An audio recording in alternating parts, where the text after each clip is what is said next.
Roman, যদি মাঠের performance পড়ি একেবারেই ভালো সময় যাচ্ছে না, মোটে একটা ম্যাচ আপনারা জিতেছেন। অনেক ভালো ভালো ক্রিকেটার রয়েছে, তানজিদ তামিম, লিটন, সৌম্য, রাহি রয়েছেন, আপনি রয়েছেন। ঠিক ফাইন টিউনিংটা আসলে কেন হচ্ছে না? আসলে দেখেন ভাই, টি-টোয়েন্টি ম্যাচ ছোট বড় বড় বড় টিম বলে কিছু নাই। আমরা হয়তোবা রান করতেছি, হয়তোবা বলাররা হয়তো রান দিচ্ছে, বা আমাদের আমাদের ওয়েদারের উপর আমাদের হাত নাই, বা উইকেটের উপর হাত নাই।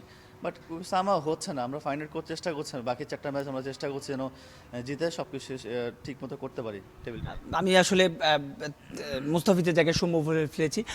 রোমান, এখনো নিশ্চয়ই আমাদের মনে আছে সেই এশিয়া কাপে শ্রীলঙ্কার বিপক্ষে সেই ইনিংসগুলো, এখনো নিশ্চয়ই হাল ছাড়ছেন না অন্তত সংক্ষিপ্ত সংস্করণের দলে ফেরার।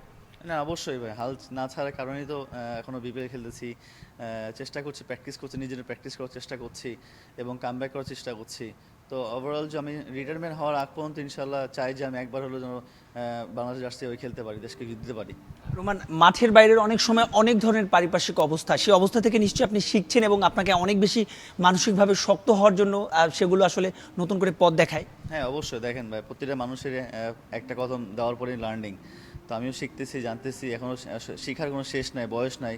আমিও শিখতে জানতেছি এবং শেষ যেন সব কিছু যেন শিখে যেন আবার ভালো মতো কামব্যাক করতে পারি এবং অল দ্য ওয়ে যেন সব কিছু ঠিকঠাক করতে পারি সব কিছু।